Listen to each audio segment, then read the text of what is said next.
Okay. Please Um, continue. yeah, Riverway Park is this part of Riverway Park is between the Carlton Street Footbridge and Fenway Station. And it basically connects the Emerald Necklace bike path with the other side of Fenway Station, which means it goes under Park Drive. It would be basically a pedestrian and bicycle path that would use the MBTA right of way. Um, I'm not sure how wide it would have to be, 15 feet, maybe something like that. And it would save uh, a lot of travel and a lot of traffic lights to avoid the Sears Rotary. This path was proposed by Boston, by the city of Boston in 2007. A small part of it is in Brookline, maybe 100 feet, but a little bit is in Brookline, the entry that would go over the berm and into the onto the path. There were two phases that were done in 2023. The phases are beyond they link Fenway Station with Beacon Street, and they get on to Lansdowne Center. Those are all complete and functioning and are ready to go and in use. Funding is already in place. It's being paid for by mitigation funds from all the construction down near the Landmark Center. 75% plans were completed in 2019, 6 years ago, and there is no opposition that we've uncovered. The benefits are You that, have 30 seconds. okay, anyway, the current staff, I'm asking various groups to support it. I assume you've seen the graphic that shows the benefits. Political, state reps, environmental, neighborhood groups, and so forth. My request is that you send a letter of support or testify to the MBTA Board of Directors, and the meeting is next on September 24. We've already had a number of letters sent to them, but it's good to get groups Okay. such as yours to Right. support it. Thank you. Hugh, Confused by what this- just happened. Pardon me? No, what's that, John? Hey, excuse me, folks. I didn't know I had my mic on. I was talking to someone else. Okay. Yeah. Hugh, this definitely sounds like a fairly important issue. Unfortunately, we don't have time to take it up tonight. I can put you on a future agenda, and what I can do in the meantime is I'll reach out to you before this weekend to find out more details about the upcoming meeting that you discussed, and we'll talk about that offline, okay? That would be fine. Okay, thank you so much. Okay, thank you. Yep, okay. Sarah Kaplan, what is next on the agenda? Next on the agenda is the MBTA. Okay, and is the MBTA here and ready to roll? I believe there are a number of people here. If anyone from the MBTA wishes to be promoted to a co-host, if you could please use the reaction function and raise your hand so I can make you a co-host, I'd appreciate it.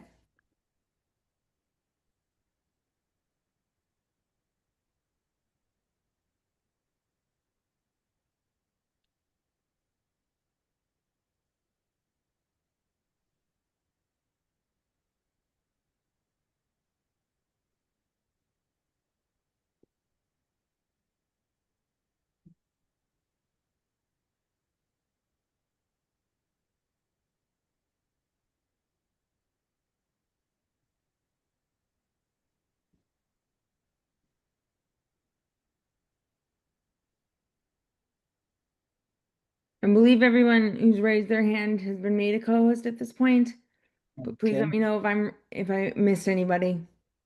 Did you get Desiree Patrice? I did. Perfect.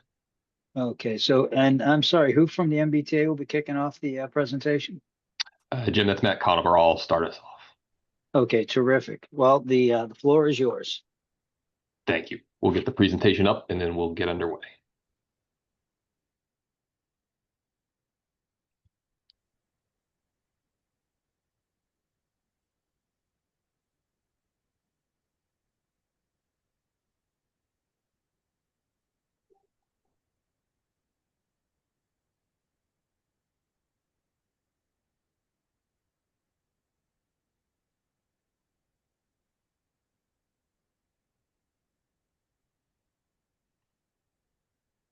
Good evening. We'd like to start off by thanking the Disability Commission for having us here. My name is Matt Conover at the MBTA. I'm responsible for ensuring the success of major projects that are of interest to the Federal Transit Administration, or FTA.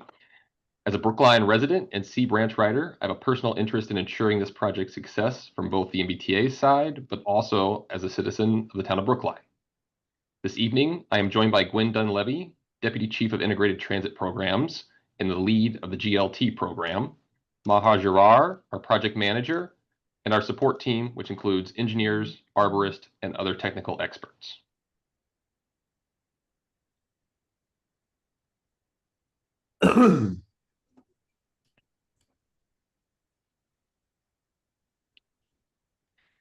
So this evening, we'll provide a general overview of the entire project, and then we will do a deep dive into our first two stations that will be improved, which is Inglewood Avenue and Tappan Street stations. As a design build project, we are able to start construction on these two stations while the additional details are being refined for the remaining stations on the C branch. While we're just discussing two stations this evening, all of our analysis and designs have evaluated the cumulative impact on the Beacon Street corridor. We will also highlight several significant impacts and improvements that the MBTA has worked in conjunction with the town of Brookline. This includes the removal of backup generators to ensure the future success of the bridle path in Brookline, the addition of new tree lawns, and individual station adjustments to ensure that the minimum amount of existing infrastructure is impacted.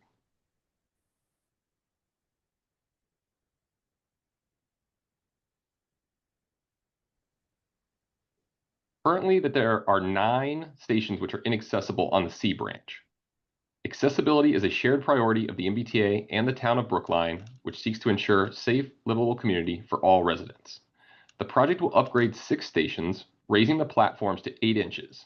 For those who are familiar, St. Mary's and Coolidge Corner are current examples of stations that are already raised to 8 inches. We will also combine Brandon Hall and Fairbanks Street Station to improve travel times and ensure that the new Type 10 trains can serve all stations along the C branch. Lastly, we will eliminate Kent Street Station due to its proximity to Hawes Street Station, and will further improve travel times for our customers. These significant improvements do require trade-offs, which our team has actively been engaged in along with the town. This has included discussions most recently with the tree planting board as it relates to the removal and replanting of trees. It has included conversations with the transportation board, of which we will be at again tonight, to talk about the removal of some parking.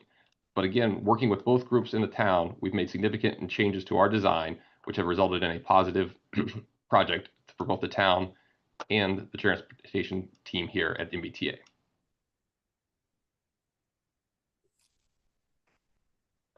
For those who are familiar with the 9 stations that I mentioned, the challenges of the existing conditions will be familiar. Our team has heard from numerous individuals who cannot access the Green Line from stations in front of their own home due to these challenges. Starting at the top left of the screen, there's no protection from traffic. Stations like St. Paul, shown here, do not offer barriers from automotive traffic. As a daily rider, I often worry about my own safety. Moving along to the top right here, platforms are often overcrowded. Again, at St. Paul, customers are standing on the curb and hanging out into traffic at the same time because of the lack of space on the station platforms. Narrow platforms. The image here of Tappan Street shows customers waiting in a limited space between Beacon Street and the yellow safety line. Devices like strollers and mobility scooters do not have enough room to fit in these locations. Limited wayfinding. Stations like Hawes Street, shown at the top in the last column, have a limited wayfinding. Customers are not able to tell what station they are while they are on board the train. Going to the bottom row, steep slopes. Shown in this first picture, there are platforms that are not level, that they have steep slopes. They're inaccessible and create a challenge for mobility devices, strollers, and shopping carts, not to mention treacherous conditions when it is rainy or icy out. Uneven surfaces. Stations also have uneven surfaces like the ones shown here at Dean Road Station. This makes using a mobility device, like a wheelchair or a walker, impossible. Platform obstructions. Station platforms are obstructed by trees, which mobility devices cannot pass. Further, this creates a pinch point and a safety concern for all customers, and in some cases, a physical conflict with the new Type 10 trains. This image shows an example of Dean Road Station with a tree in it. Lastly, stations are poorly lit, and they mostly rely on adjacent street lighting in today's current configuration.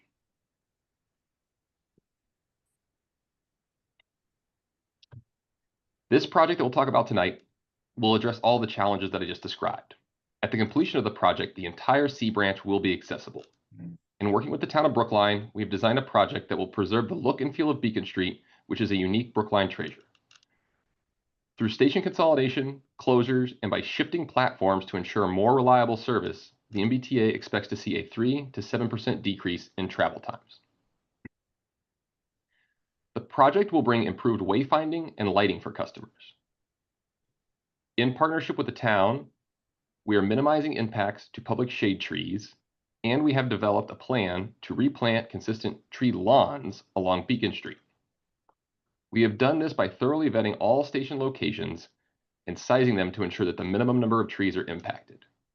We've incorporated a tree lawn to the back of the platform to areas to eliminate impervious surfaces, reduce urban heat pockets, and provide a location for replanting those trees that I mentioned along Beacon Street. In partnership with the town, we have refined the design to ensure that only the minimum number of parking spaces are impacted. Lastly, in working with the town again, and through various design changes, we have ensured that this project will not preclude the future bridle path, which I look forward to taking advantage of when I'm not riding the Green Line. This slide depicts a cross-section of an example Seabridge station. On the left, the cross-section shows the current condition, which includes a narrow platform not separated from traffic. It is too low to be served by the train's built-in accessibility ramp, known as a bridge plate. In the center, it shows a cross-section which represents the near-term improvements that are part of this project.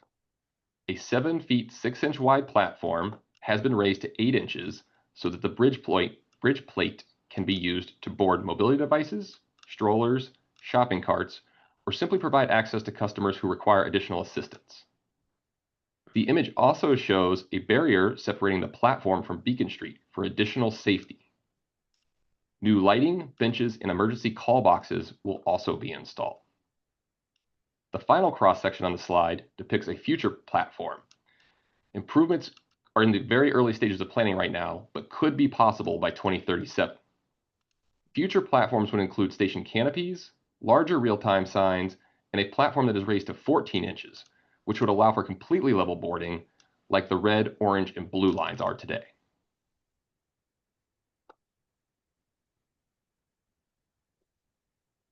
On the previous slide, I mentioned bridge plates.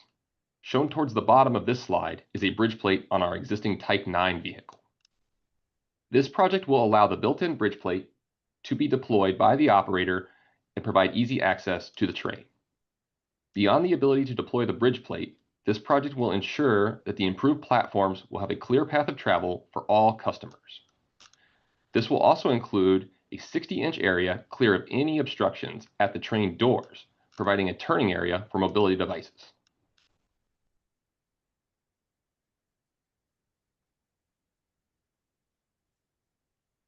In addition to the improved platforms, this project will add several amenities, such as benches, trash receptacles, sand bins, which are used for ice and snow treatment, leaning rails, wayfinding, arrival signs, customer assisted call boxes, security cameras, lighting, and tree lawns.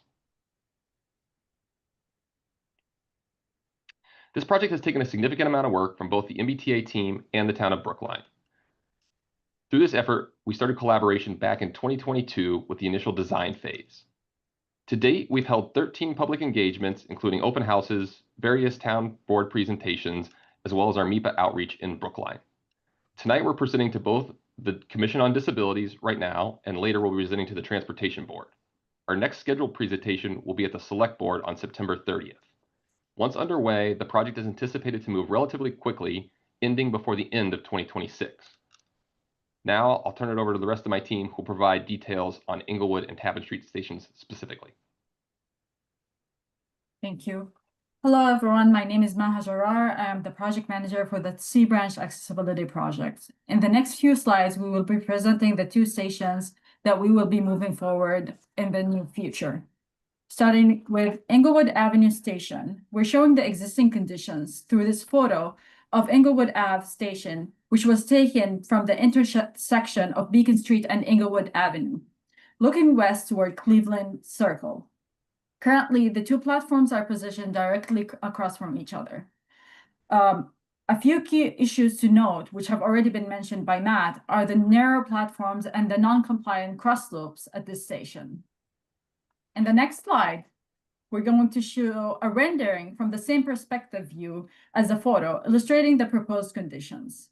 In this scenario, the outbound platform will remain in place, but will be widened to 7.5 feet. The inbound platform, however, will be relocated to the east side of Beacon Street and Inglewood Avenue intersection. This shift is necessary to accommodate the code-required platform widening while avoiding impacts to the existing left turn lane on the south side of Beacon Street, which is shown on the left of this rendering. This rendering shows the proposed station design at track level, looking west toward Cleveland Circle. The inbound is visible on the left. The inbound platform is visible on the left. Key features include accessible track crossings, lighting, trash receptacles, wayfinding signage, and fencing. The view also highlights the 5-foot wide tree lawns with planted trees. Another rendering depicting a southwest-facing perspective of Inglewood Avenue looking toward Beacon Street and Cleveland Circle.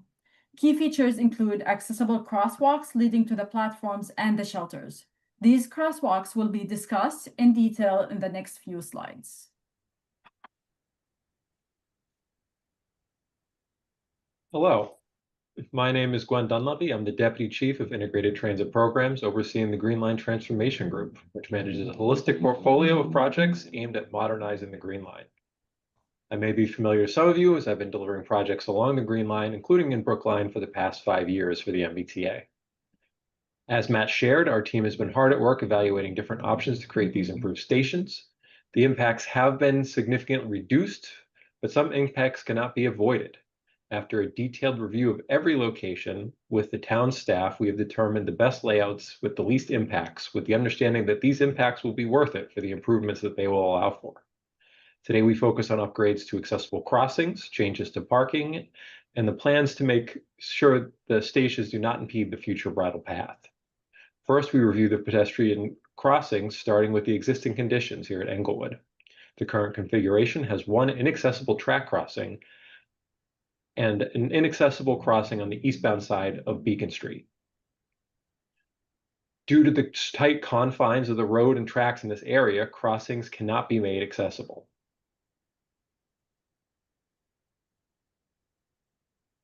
The new configuration will relocate the eastbound Beacon Street crossing about 100 feet east of its current location to make it fully accessible. Due to the removal of the parking and the widening of the station, we will have the space required to make the crossing accessible if we move it to this location. The completed station will have the relocated crossing for access across Beacon Street eastbound, as well as 2 accessible track crossings, one located in line with the relocated crossing, and one located at the east end of the inbound station platform.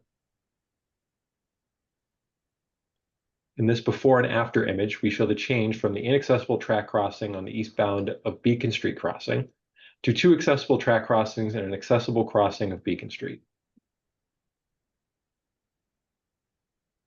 Next, we will review the parking at Englewood.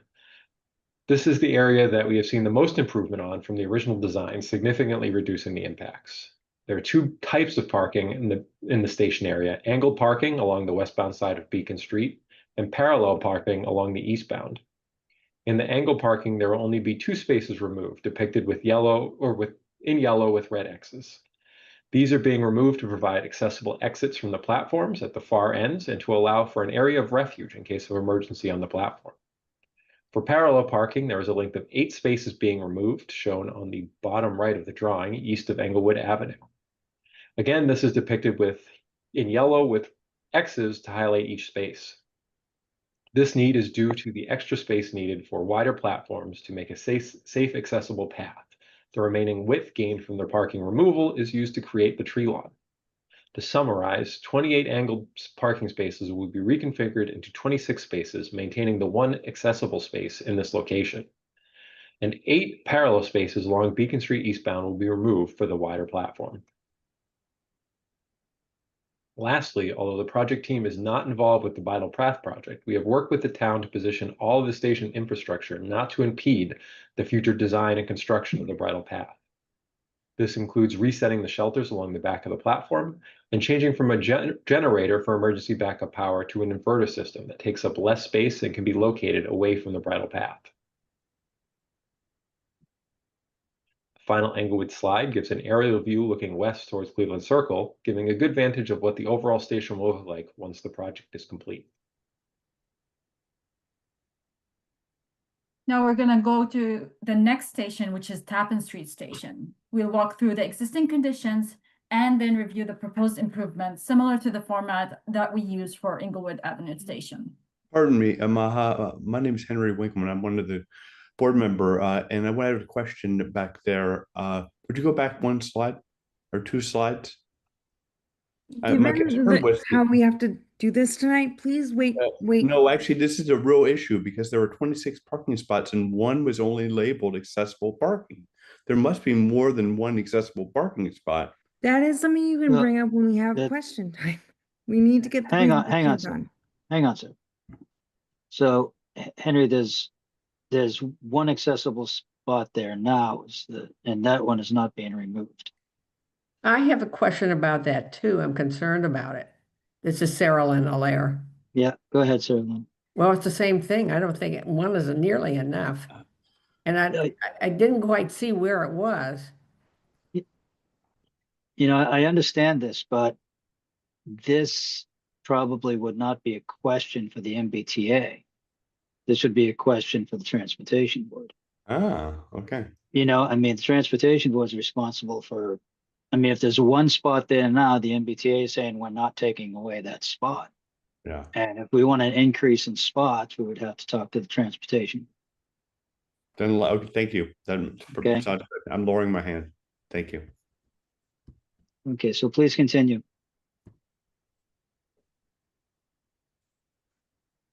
Right. So we're gonna start with a photo of the existing conditions at Tappan Street Station. And this image is taken from the outbound platform looking south toward the inbound platform and Beacon Street. As with Englewood Avenue Station, Tappan Street Station faces similar challenges, including narrow platforms and non-compliant slopes. The rendering shows the same perspective, but with the platform in place. This view is showing the customer assistance area, lighting, wayfinding signage, and other platform amenities such as fencing and benches.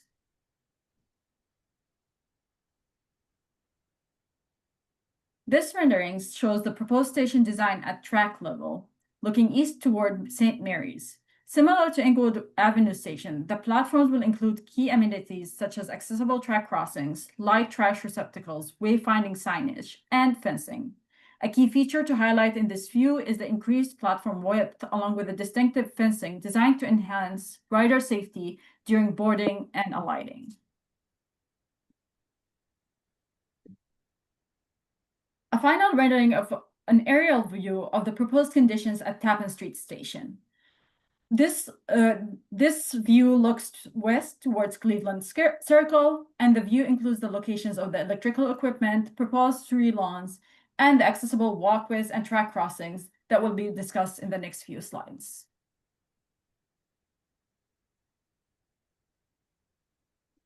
For the pedestrian crossings at Tapping, the existing conditions are shown. Unlike Englewood, there is space here to upgrade the existing crossings without moving them. There is one inaccessible crossing along Beacon Street eastbound and one inaccessible track crossing currently. On this next slide, we have highlighted the one inaccessible crossing of Beacon Street eastbound, which will be upgraded, and shown it in relation to where the new station will be located. The new configuration shown here will upgrade the eastbound Beacon Street crossing to make it fully accessible. It will also upgrade and realign the existing track crossings, and will add a second accessible track crossing at the east end of the platform. In the before and after slide we show here the difference between the existing conditions and the final conditions with the upgraded and added crossings.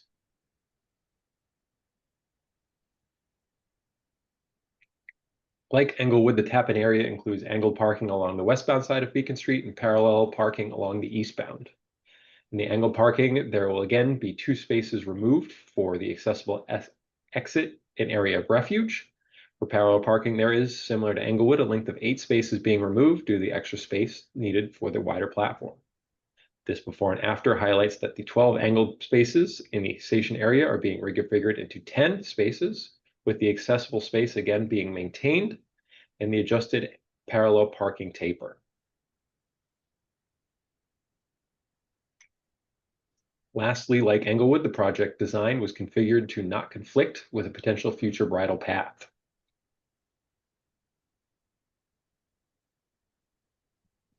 The final tap-in slide again gives an aerial view looking west towards Cleveland Circle, giving a good vantage of what the overall station will look like at the completion of the project.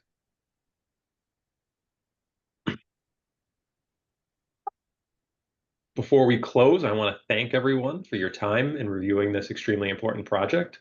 I know we talk about this being an accessibility project, as this improvement will be the greatest change for riders, but I also want to highlight again that this project is not just about accessibility, and will bring major improvements to the safety and user experience of everyone who uses this station, not just those with accessibility needs.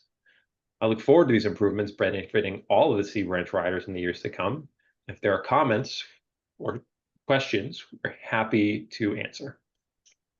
Okay, thank you. I'd like to go a little bit out of order. If anybody has a question, not a comment, a question from the commission members, if any of the commission members have a question, please raise your hand and we'll take you in order.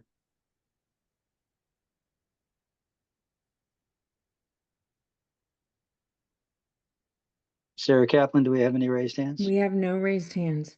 Okay, does anybody have a comment? I think I've shared my concern. And I agree with you, concern, Henry. I think that I think it again, the MBTA, I don't think is the people we should be talking to about increased accessibility parking. My feeling is that they should. I mean, that's not even proportional for the number of parking spots. Yeah. Again, okay. I agree with you. I just don't think it's the MBTA's issue. Yeah, That's true. a town issue, you know? I know, So- but they're also taking away 8 spaces. I mean, it's a Yeah. okay. So that was my concern. All right. Yeah. We So, also have Elaine Ober and Abby. Well, we have Elaine Ober's hand is up. okay, so please, Elaine, go ahead.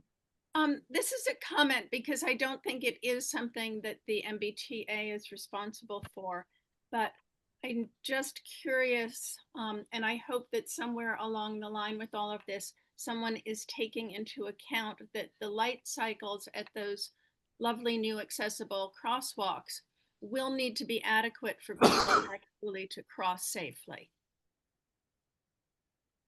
And as I say, I don't know if this is part of the MBTA's responsibility or if that's more the town's part of it. As far as the crosswalks go? As far as the light cycle, the timing of the light cycles at the crosswalks. Oh, okay, I see what you're saying. Will have adequate time to cross safely. Yes, I think that would be under the DPW's purview. And I agree, that is a concern.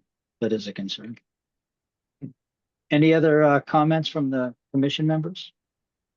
One last comment actually would be something about a question about the section cut for the ramp for people to be able to get from the street level when they're using a crosswalk crossing Beacon to then elevate themselves up to the new platform. It's 8 inches higher, and so I'm wondering, are we cutting into the concrete and making a cutout for it to happen, or?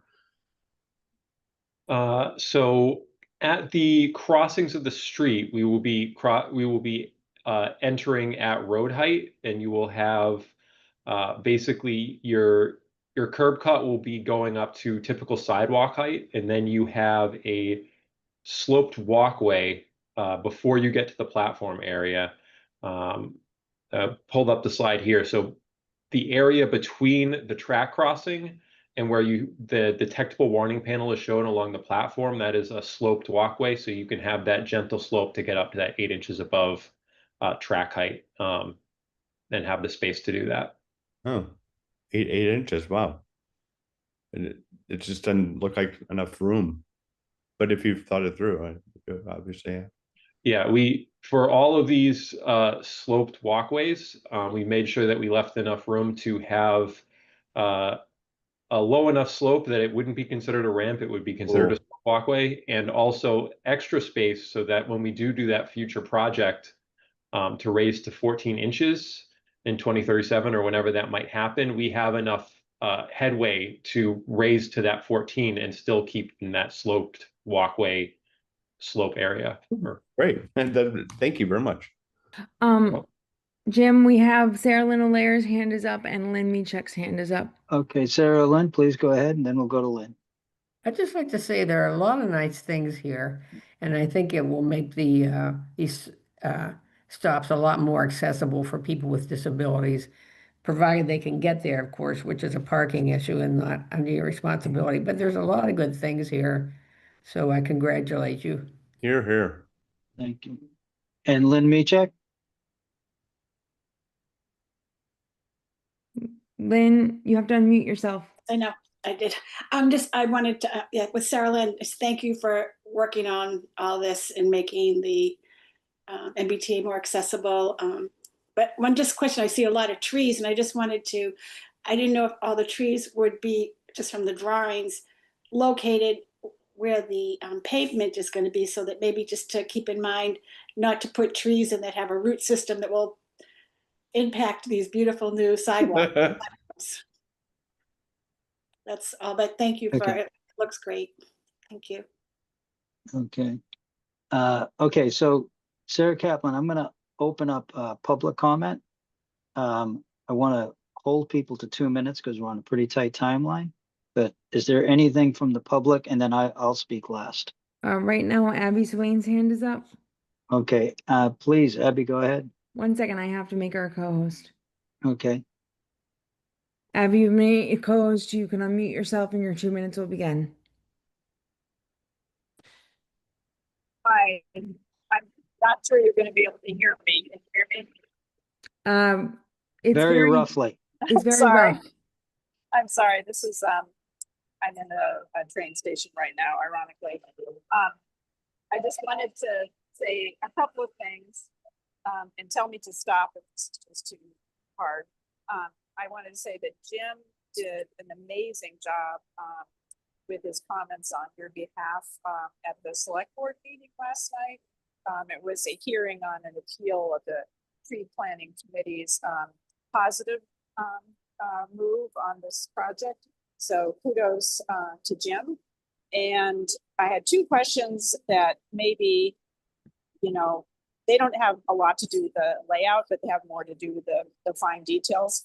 One is I'm hoping that there won't be any leaning rails in these rebuilt stations, because to my observation, really nobody uses them. And we need every inch of space we can get for passengers and their various mobility devices, etc. And the other is that I'm hoping that there'll be high contrast materials used where there's a difference in elevation within a platform or an approach to a platform. The new station at on the D line at Brookline Hills, I've seen Abby, you have 30 seconds. Experienced a lot of people tripping and falling because there's very little coloration difference between the two levels. Okay. Well, thank you, Abby. I think the question to the MBTA is the leaning rails and the high contrast for change in elevation. I believe the project Correct. does include leaning rails on some locations, but not for the full platform length. Well, I'll as far as- also Oh, go ahead. add, sorry, for folks who may ride the B branch, Babcock and Amory, we do have leaning rails there. And what we've done is we built a little concrete wall for that fence to go on that we referenced to provide that safety barrier. and then tuck. It's not like the leaning rail that's a little bit wider that we have in some of our subway stations that sticks out almost like an angled bench. This is really more just like a bar that I've seen folks use as handholds, or lean against, but it doesn't actually protrude into the station. And to Gwen's point, we make sure that we put that so that we keep that clear, accessible, a pathway along there. And then since I've bogarted the mic anyway, Gwen, I'll just say, as for the coloration, I think good note, we'll take note of that and talk to our designers and make sure that we're leaving something out there that's clear and distinguished so that folks can clearly see where the transitions between various levels are as they traverse the station. That would be greatly appreciated for people with visual impairments. It makes a big, big difference. Okay. Sarah Kaplan, anybody else? You know what? May I please make my hand Henry. up? Henry, go ahead. Make your final comment, Henry. I live 6 doors down from the Williston Road intersection. And when you look at that plan, that when you cross the crosswalk and walk towards the Williston Street sign, basically that area needs to be widened substantially. As you can see, it's all worn because all people cut across it. But it's just, I'm just saying it because I live nearby, but that's a very poor example of location of concrete for foot travel, safe foot travel. All right, thank you. Thank you. Okay. I don't see any So, movement folks- from the public. Okay, so I just I want to take a vote and make sure that we're in support of this. So just very quickly, Jim, before you make a motion, I just want to let you know all members are present, including Joan Mahone. Oh, good. yeah. So, oh yeah, I meant to say, Joan. I wanted to make a note that Joan does. So just yes or no on what we've seen so far. Okay, I'd like to go ahead and take a Wait, you quick need to vote. make a motion. Well, my motion, I already made the motion. That was to support the project. Okay. And do we have a second? I second it. Thank you. Sarah Lynn, Yes. Elaine Ober, Yes. Lynn Meachek, Yes. Joan Mahone, Yes. Liz Stryer, Yes. Franklin Pineda Lopez, Yes. John Van Scoyac, Yes. and the chair votes aye. And Henry, we're taking you as a yes because you seconded. Yes, sir. Okay. Thank you so much for Thank you, coming in. guys. We greatly appreciate it. You've probably seen me quite a bit. I've been at all the meetings, and so I greatly appreciate, because I know that back in June, July, there was word that the bridle path was not going to be a go-ahead with this project. And you've made a lot of adjustments to include the bridle path, to change the generators. The tree committee has even made a support for the replantings.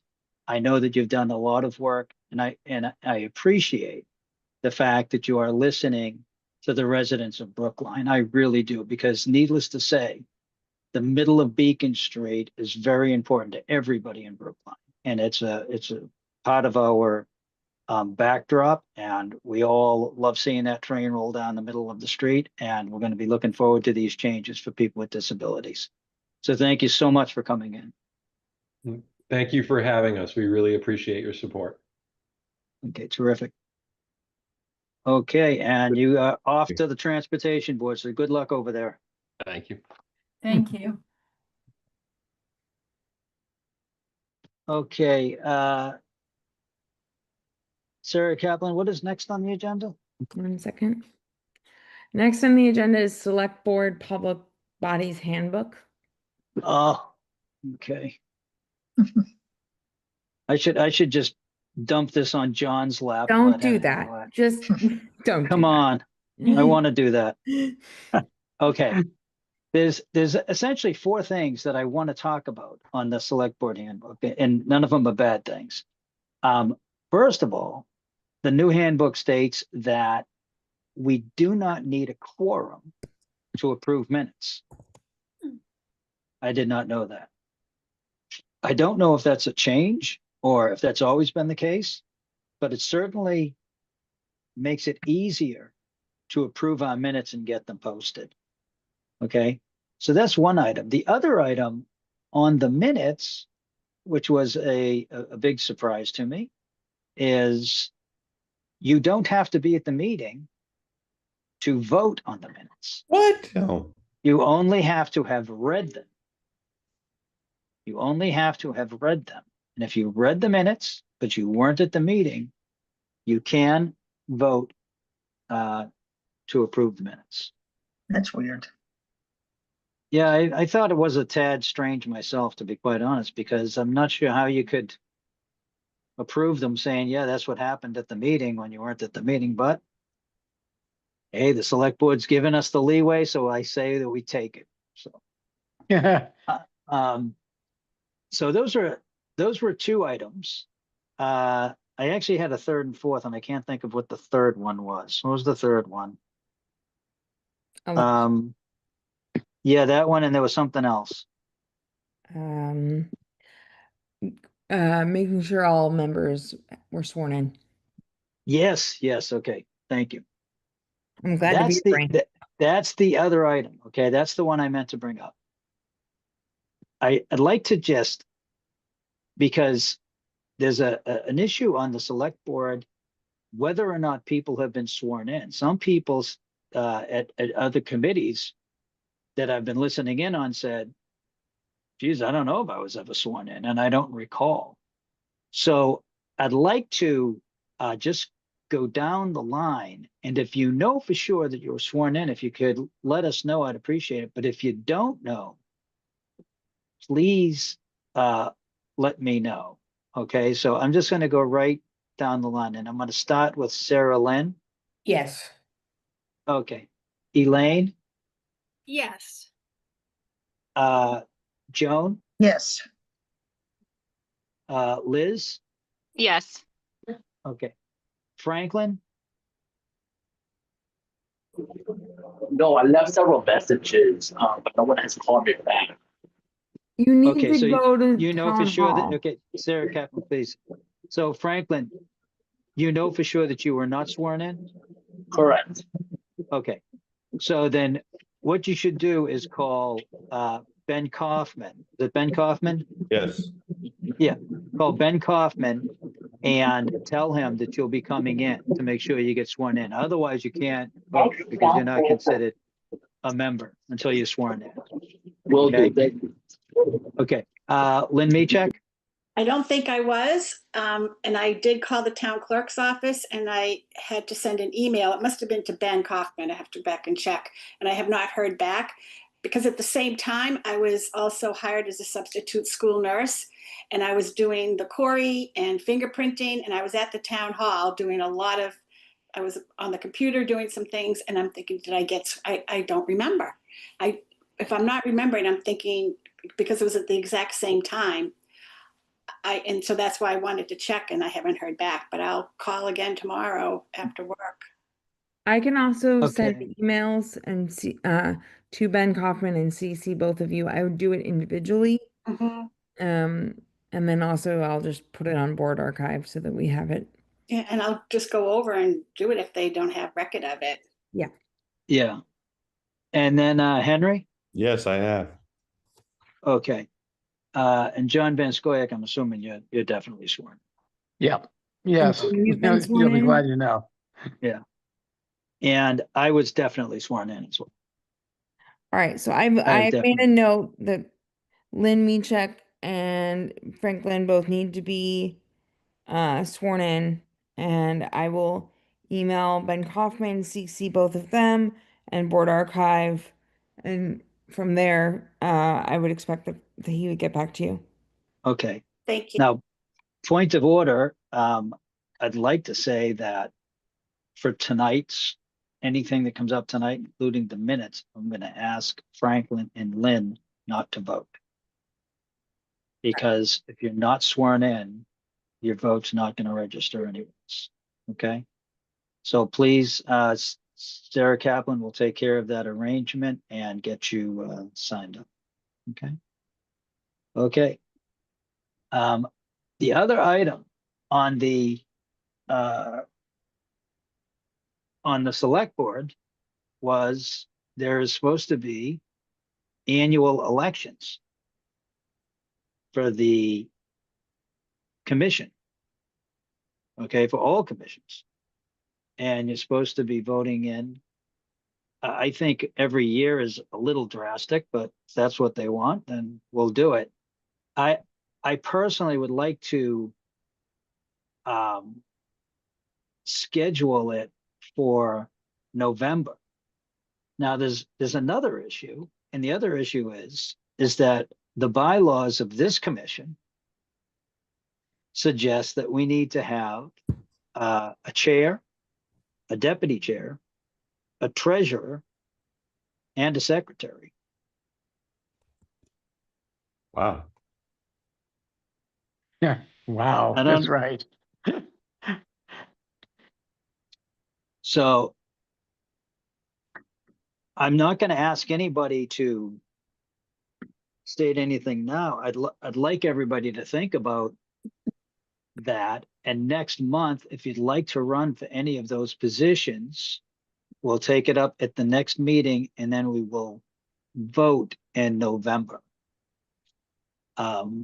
But I think that if this is what our bylaws are stating, I think that we should stick to it. I wouldn't have an issue with it. I said a long time ago, even though we don't have direct control over the money, I've always felt like I would like to have somebody on the commission who knows exactly how much money is available to us.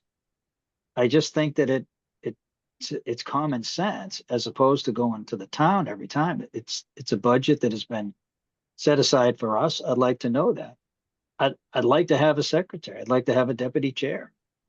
I think that if this is what was called for back when the commission was formed, I'd like to stick to it. I'd like to stick to it. So It's in your, I'd like, it's very clearly in the bylaws. yeah, I'd like everybody to think about, if they'd be interested in running in for any of these positions.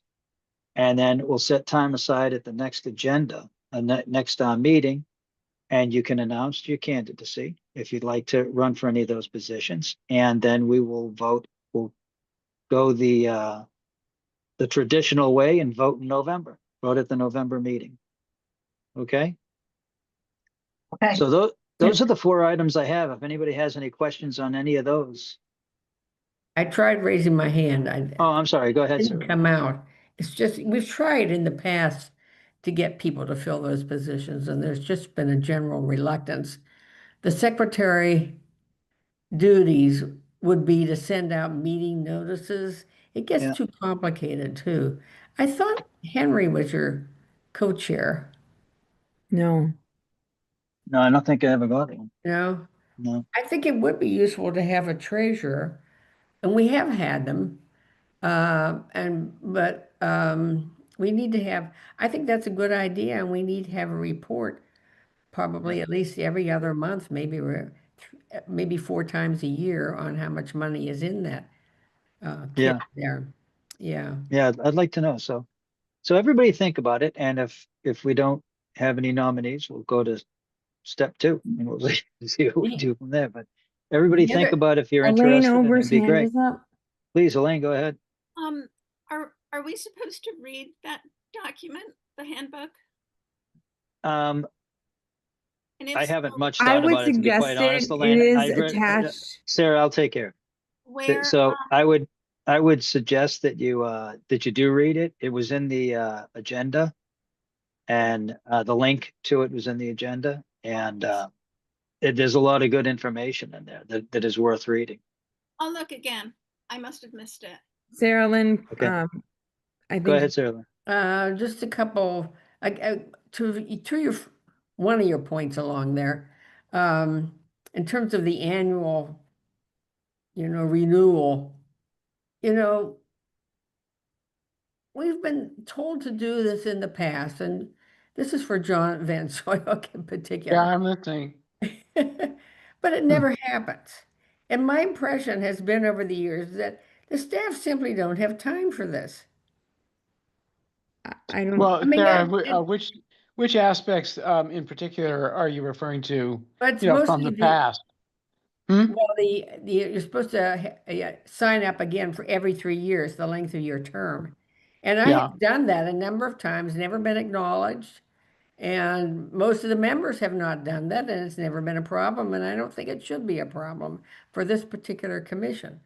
But when members' terms are up, they are getting letters from Tiffany to reapply. yeah, it's happened a lot in the past. It just doesn't happen. But anyway, if when you respond to it, you don't get nothing comes back. I mean, I've gotten letters for when you all been renewed. Tiffany has been very good about sending them out. I mean, I Do gotta you mind say, if I comment I've on this? noticed, just 1 second, John, I'll say Yeah, that, sure.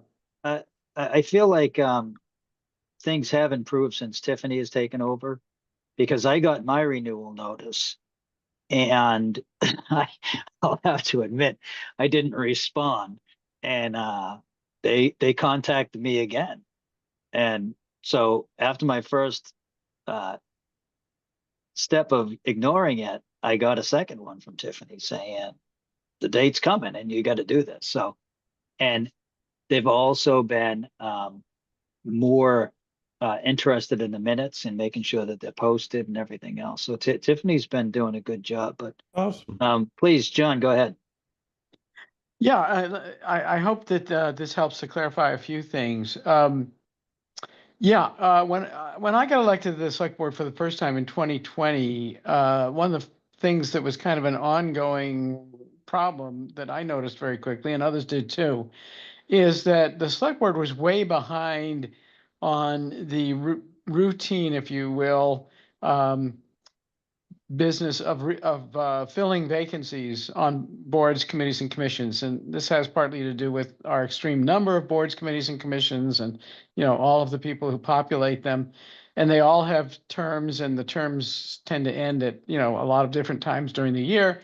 Anyway, we need to be on top of every time there's people or persons on a committee, board, commission that whose terms are expiring.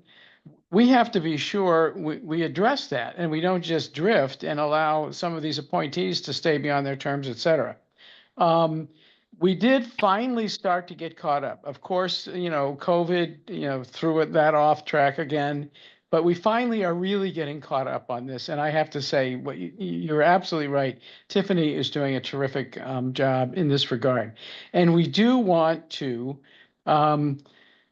actually achieve a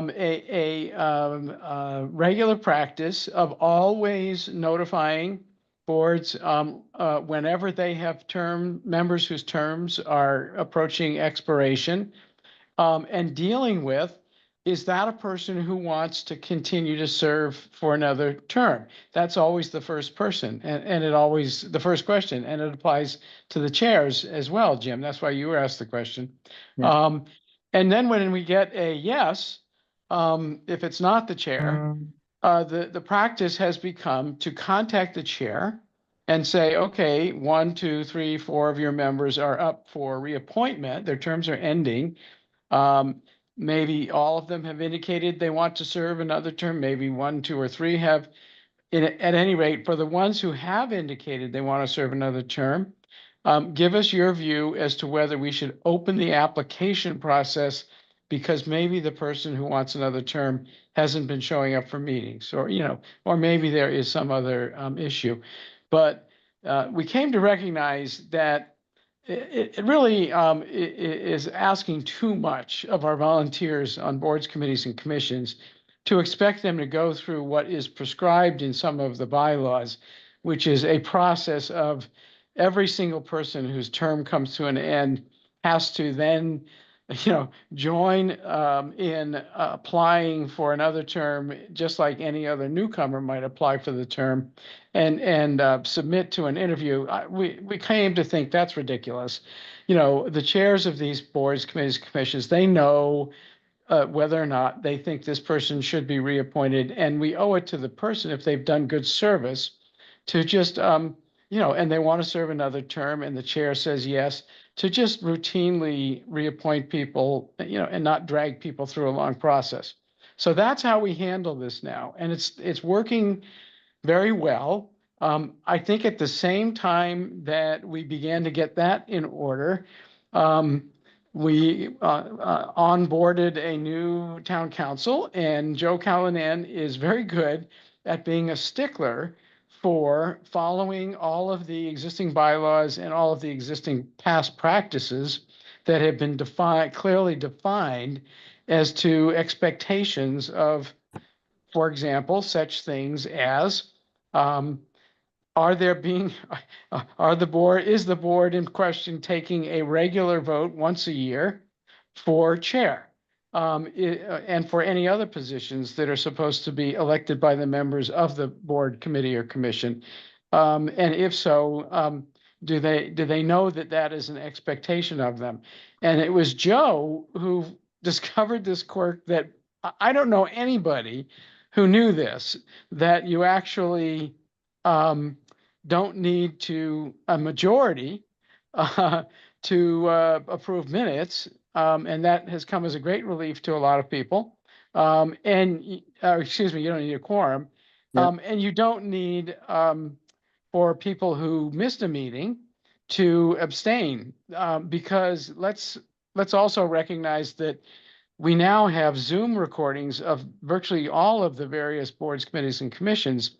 So people who did not attend, nonetheless, have every, they're probably encouraged to, and they have every right to check the video of the meeting and consent to, yeah, the minutes are correct, as part of their membership of the committee. So I don't know if I've answered all of your questions, but that's kind of to put all of this in context. And those who did not get a notice should have gotten a notice to that I think there was a training session, I'm sure there was, There for was, yeah. members of boards, committees, and commissions to introduce them to the handbook. And I believe there's a video of that training session for those who missed it. And it's a good thing to take some time with. Okay, thank you, John. Okay, so that's where we are with the select board handbook, and No, wait a second. go ahead. I have two issues that I wanted to bring up. Yeah. The first is this co-sponsorship thing, which I'm sort of confused about. Say if you can't co-sponsor with outside bodies, but say we wanted to work with the Newton Commission on Disability to hold a disability pride event. So what would we say? We're not co-sponsoring this. We're working together. Good point. Could we do that, first of all? There's no question. The concern is about voting, but this is nothing we would be voting on. Yeah, so, and I don't know if you're asking that question of me, but can Well, you tell me a little the bit? answer. Yeah, I know I don't have the answer, and I heard the same rule that came down from the select board. So but I need a little bit more, if you could flesh that out. Can't co-sponsor what? Can't co-sponsor events. any event. I mean, I heard that the Brookline Commission on Disability cannot co-sponsor events with outside entities without the approval of the select board.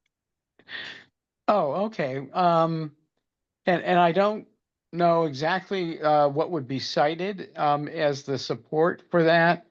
I do know that in practice, we've run into a couple of issues that have arisen when there was a co-sponsorship. For example, co-sponsorship with an activist organization that is, lobbying on behalf of a particular cause at town meeting, and then all of a sudden, a body which maybe is assumed to be neutral, is perceived as not being neutral.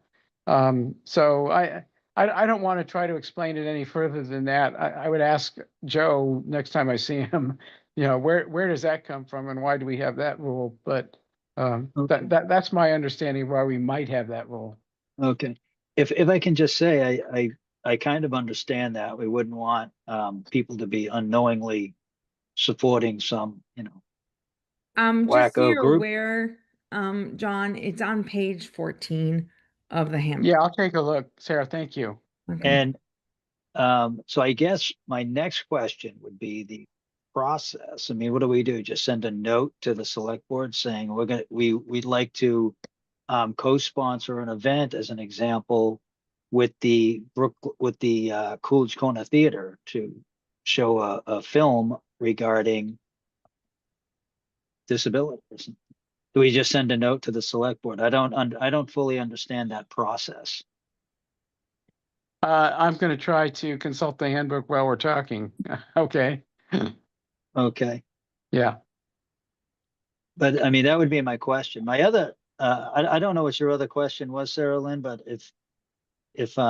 but why don't I let you go? And then if my question was the same, I'll go ahead and give you the thumbs up. So you go ahead, Sarah Lynn. The other issue is advocacy. It appears that anytime we're pretty active in writing letters of support, we've been. And it appears now that we're going to have to get approval by the select board. And that's going to kind of take a long time. And the select board doesn't even meet every month. So that's really going to negatively affect our advocacy. And that's one of our main missions. So I put my hand up, Jim. I have an answer to that. Okay, go ahead. So I reread this section of the select board handbook because I was also concerned about this, given the number of letters the commission is asked to write. The handbook is clear that for subjects that are specifically like the purview of a given board, like for us, or sorry, for you as the Commission on Disability, if you are asked to write a letter of support for the MBTA, for example, you do not need to go through the select board.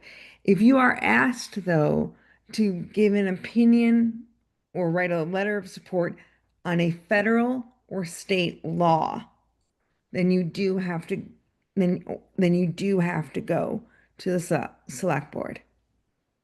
So Okay. what I So would like is um, instead of going to the full board, if we could like go to you, John, and see, this is the letter we'd like to, there's like a wheelchair repair bill up and we want to support it.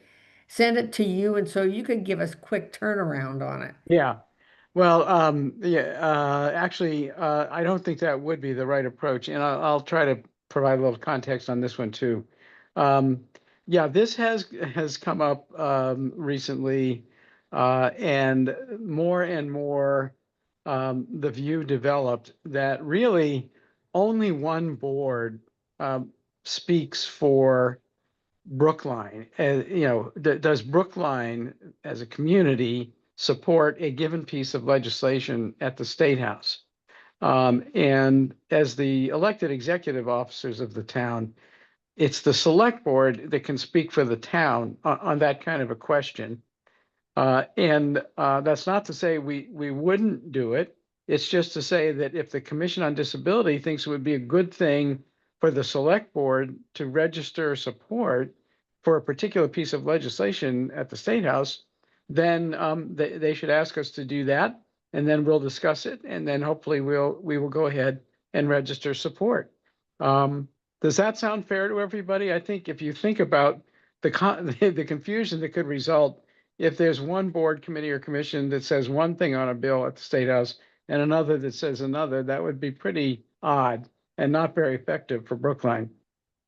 It's just that you're not going to be able to do anything in a timely manner by going through the whole select board.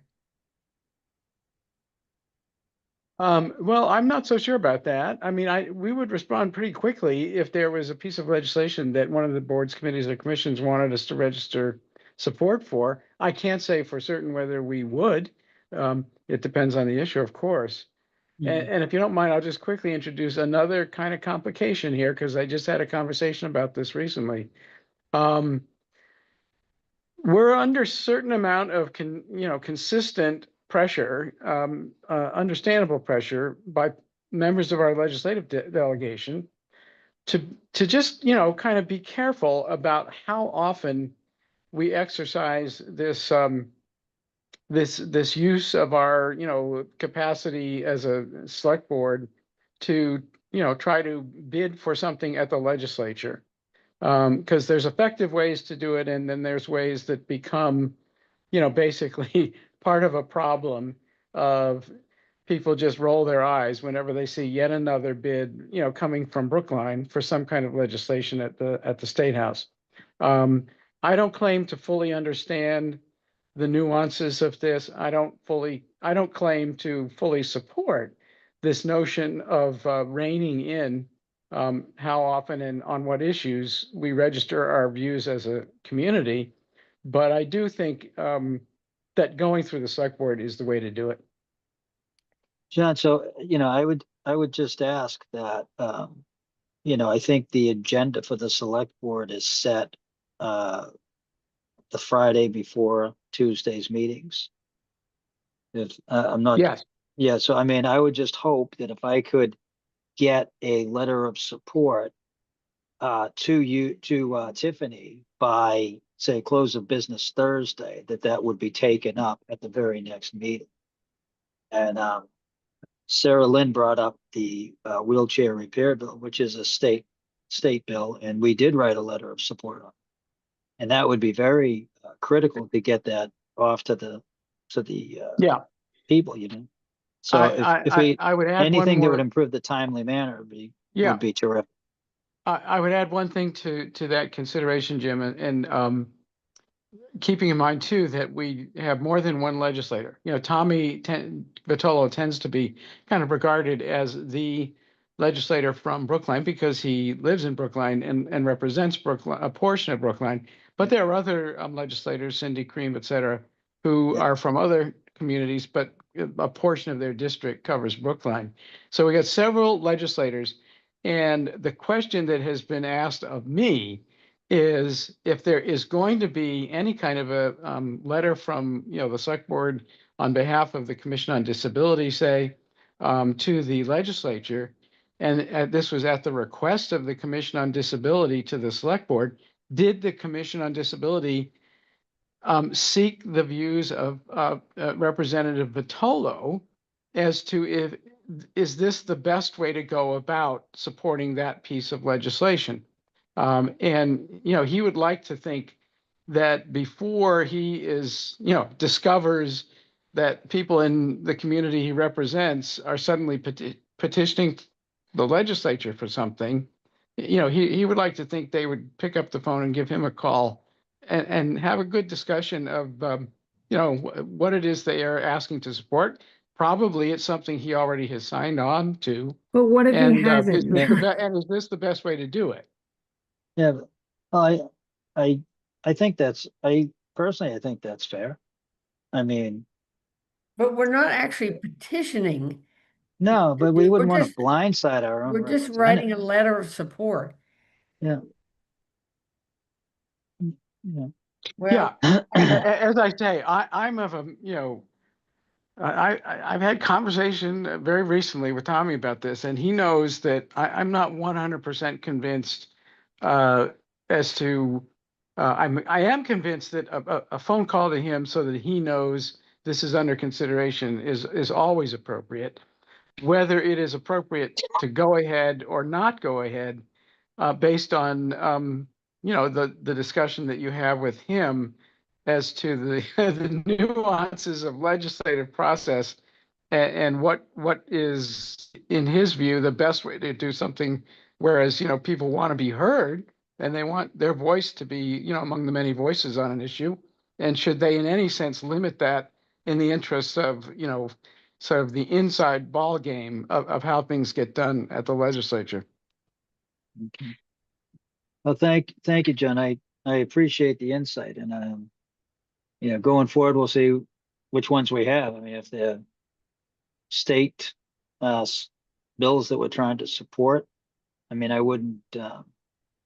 It wouldn't bother me to call Tommy and tell him that we're what we're planning on doing, and then we'll again, if I try to get that to you folks by close of business Thursday, we'd appreciate the response as quickly as possible.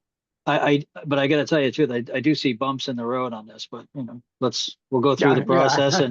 and hit those bumps when we get to them, Yeah, you could very well be, I think you and I maybe see this the same way. Yeah. Okay. All right. Sarah Kaplan, what's next on the agenda?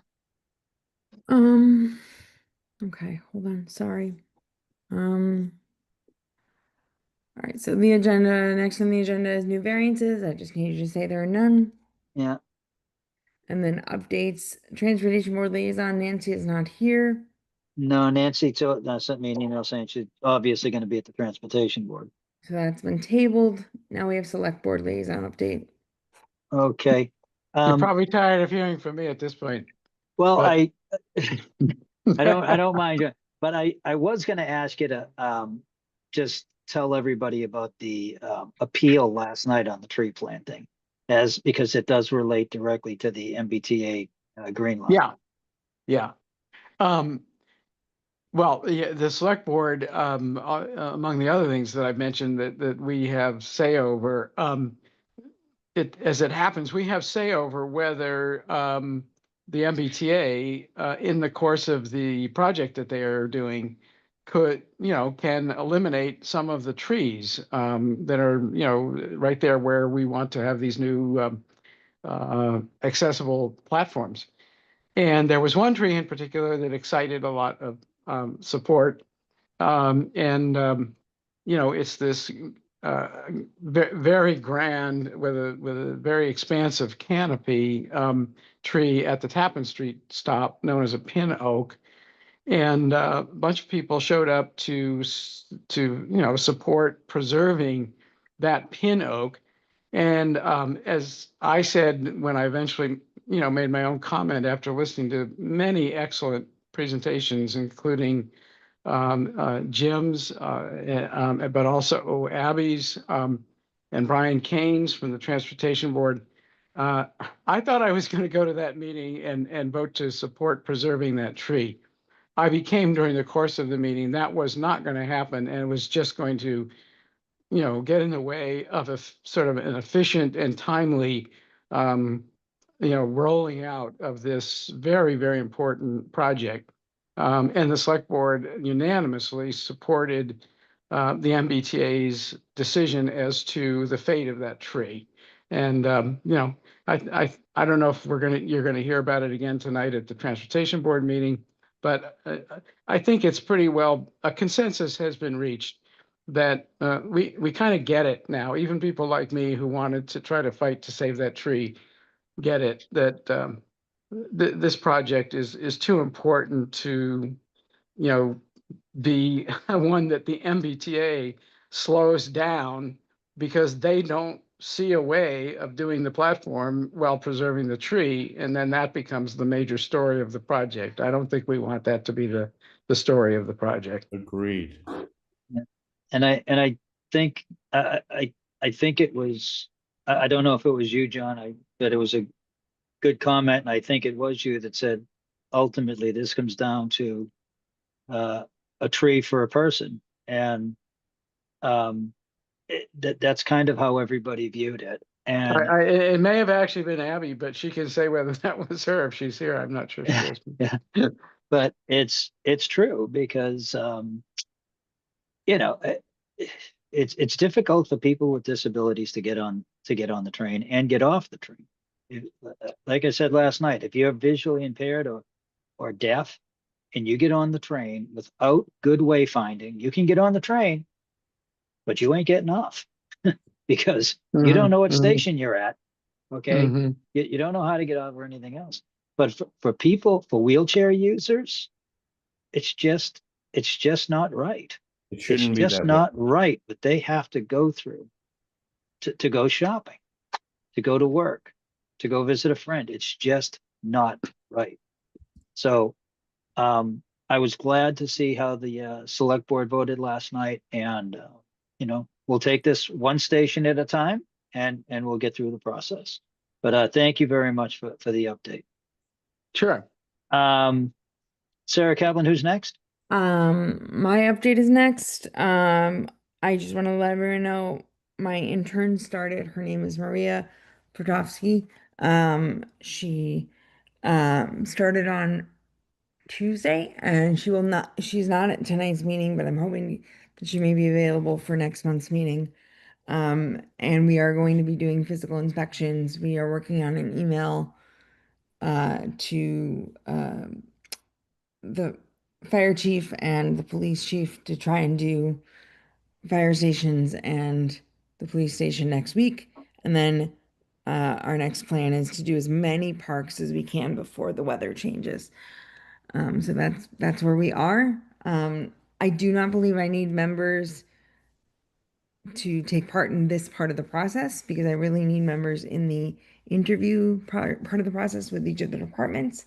But if you would like to be part of the walkthroughs, please do contact me and I'll put you in touch with Maria and let you know what the dates are. Okay, Other than that, I don't have anything else to say right now. The okay, next terrific. thing What's on the next? agenda is the subcommittee meeting updates. I'm Subcommittee, so sorry. We missed approval of minutes. My fault. I thought that must be coming up next, because I Yeah, know, but I knew that it why was don't we supposed do to be this coming and up. then we'll go back to approval of minutes. I'm so sorry. Yeah, no, it's okay. So subcommittee, the only subcommittee we got going right now is the ADA parking. So Henry, Lynn and I went out again a couple of weeks ago now, I think it was a week and a half ago. And we hit another, 20 spots or so. But Henry had a good point. We can't really see the uh, diagrams on Lynn Meechek's phone. So we're going to give it another shot with an iPad. Yep. And try to hit right on that spot. So when Lynn was poking on these spots, we were never sure if it was the right spot. That's why I started punching in the address so that the DPW know exactly where it is. But we have not. We've got about 80 spots at this point, 84 spots actually, and I've been crunching that data. I hesitate to share it because it wouldn't be fair at this point because we haven't got a full analysis. But what we've been doing is listing these spots as blocked, obstructed, good. Something that's blocked would be would indicate like a lamppost or tree, something that's not movable. Obstructed would be something like a bike rack or something like that, something that can be. And good would obviously indicate good, but some we list them just as good, but still needs signage. There's no signage there. So we've got together 4 or 5 times now over the course of the summer. We've hit a lot of spots, and Henry has an idea with this iPad. I'm hoping next time we go out, we can hit a lot more spots. Yeah. So we're going to give it a shot again. Just so you know, just so Henry and Lynn know, and well, I guess everybody knows, I got to take off out of the out of state for a couple of weeks. I got to go to Arizona, and then I'll be back. So then when I get back, Henry, I'll reach out to you and Lynn, and we'll set up our next meeting. Sounds Okay. perfect. Okay. So we're gonna go back, I'm sorry, to approval of meeting minutes. Yes, please go right ahead. So the first approval that we need to discuss is approval of meeting minutes from June 2025 and July 2025. We're doing June because It was tabled. during the recording, it was tabled. It was Yeah. not approved, so we need to redo them. Yeah. Okay. So, do we need to do them separately? No, you can move them together if you want. Okay, I'd like to just go ahead and move them together. So, I'd like to make a motion to approve the June and July minutes as written I'll and second. submitted. Thank you, Henry Henry. seconds. Sarah Lynn? I guess I remember I had contacted you because there's that, I guess it's the June minutes, there's July. Oh, no, you're right. July. It was the July meeting and I discussed the June minutes. Okay, But but what that was we didn't have quorum to approve the minutes. We were at like 3 people. We had quorum at the meeting, but only 3 people could vote. The other 3 were absent from the previous meeting. Huh. So since we didn't have a majority and we didn't really know what to do, I tabled it. Well, That's the only reason they were tabled. I just wonder if it'd be more clear if you just eliminated that sentence. But it's not Because- more clear. It's what happened. But all it says Yeah. is, first of all, it says that there was a vote taken and they were passed. And then there's a sentence says the minutes were, tabled till another meeting. You say, what? I thought they were passed. And there's They no weren't explanation. passed, and it doesn't say passed. Does it say passed? I don't believe so. Well, I think so. There's a vote there and everything. There's a vote, but they did not pass. They were tabled. Well, Can we check that? I will.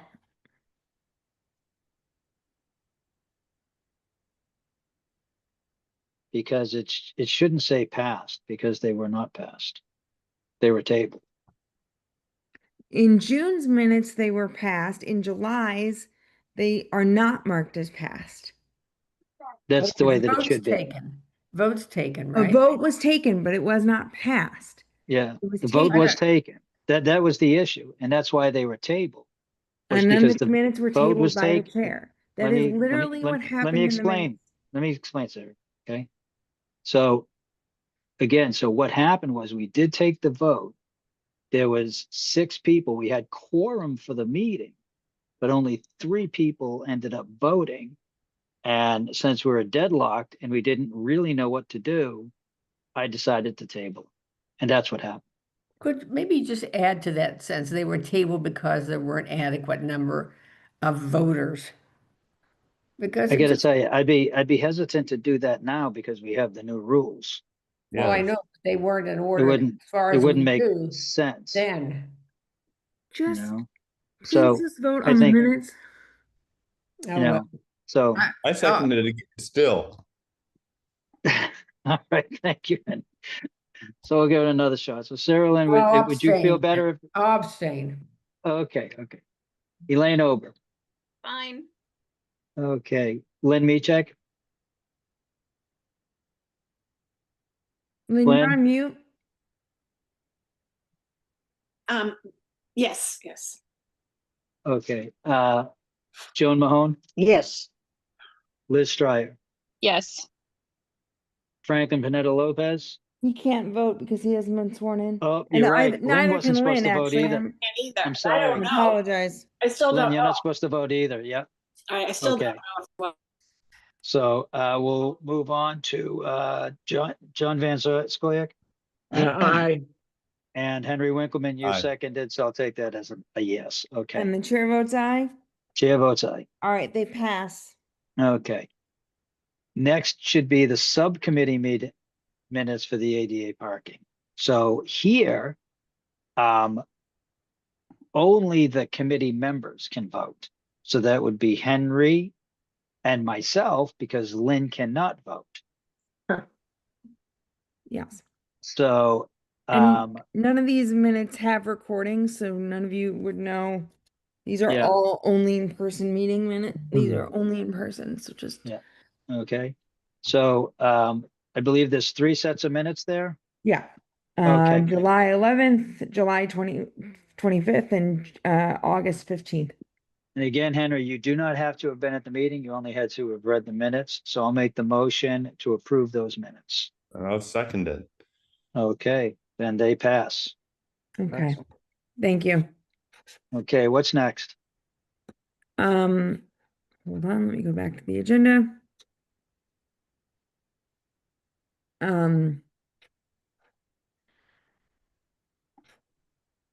Old business, Brookline Day. Oh, Brookline Day. Well, Brookline Day was very good. I got there probably around noon. Elaine had covered 11 to 12, and there was a lot of activity down there. I was very surprised. People loved the jar openers, and they were going like hotcakes. They were going like hotcakes, and people were grabbing the flyers and coming to the table. It was really good. Elaine, what time did you get there? About 11? Elaine had to drop off at Oh, 7 okay. o'clock. But so Lynn, oh, what time is it? It is 7:02. Okay. So but Lynn stayed. Lynn came at 1, and I think Sarah, you came around noon. Yeah. Yeah. So it Nice. was pretty good. It was very a lot of activity, a lot of people. Yes. There Would you were. like to add Any new anything, Lynn? potential members? Yeah, it was good. What's that? Did you talk with any new potential members? No, I didn't see any myself. No, nobody asked me, but a few people asked me, what does the commission do, stuff like that, But I think most of them were being kind and courteous in order to get a jar opener. That's the way that it goes.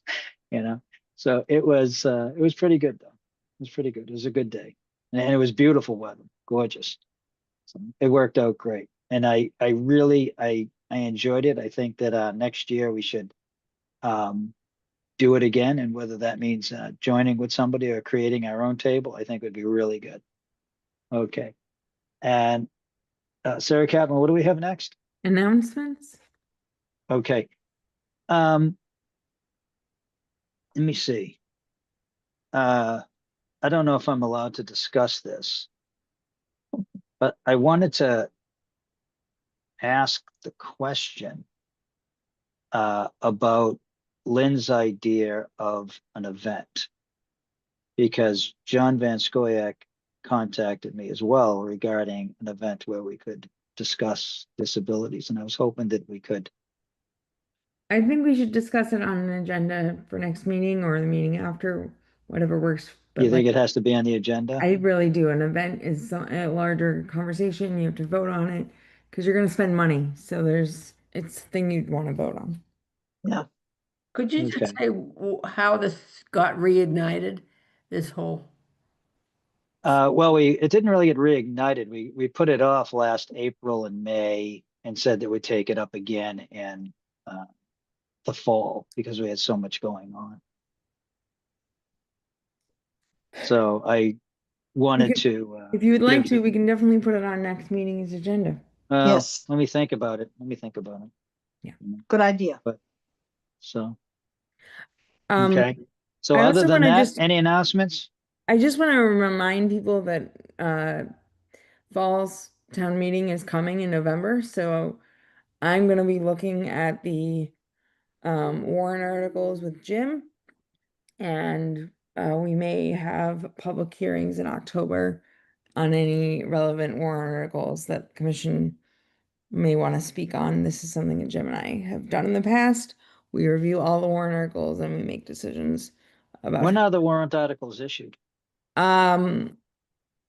have, I think I want to say they have 90 days, like the warrant gets open 90 days before the meeting. So if the meeting's at the end of November, because that's usually when it is, then it starts in the end of November, goes through the beginning, first week of December, then we're probably looking at 3 months before October, September, August. Yeah, I think it opens at the end of August.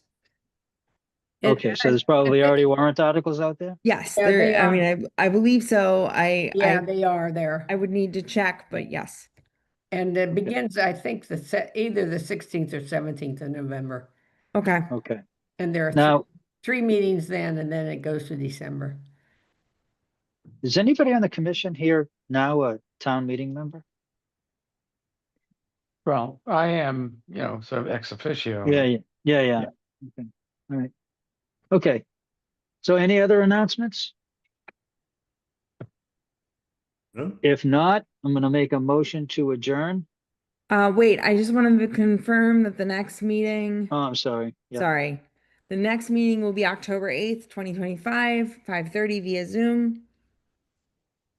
Good for me. Okay. Okay. All right. That's right, been October confirmed. And now. And then I'll make the motion to adjourn. Seconded. Okay, Sarah Lynn, Aye. Elaine Ober's dropped off, huh? Yes. Okay, Joan Mahone, Aye, yes. Lynn Meachek, I'm afraid you can't vote. Liz Stryer, Aye. Brian Quintanilla Lopez, I'm afraid you can't vote. John Van Scoyac, Aye. Henry Winkleman, Aye. And the chair votes aye. Folks, thank you so much. There's gonna be a lot more coming up about the sea line, I can guarantee it, so. Yeah. Keep your ears and eyes open. If you do see anything or hear anything about meetings that maybe we should make public comment, please let me know, okay? I do know that Excellent, they're Jim. speaking tonight at Transportation Board. and Right. You can register know. and attend online. And unfortunately, I can't make it to I went to the select board last night. I can't make it to the transportation board because I have a meeting that I gotta jump on in Arizona, which is why I gotta go to Arizona. So I gotta go to that meeting and then I gotta fly out to Arizona, so. Well, we have Nancy Um, Moore, so. Yes, and Nancy's Yeah. excellent, so, okay, great. All right, thank you so much, folks. Thank Bye, everyone. Good night. Bye-bye. Night. Good night, everyone.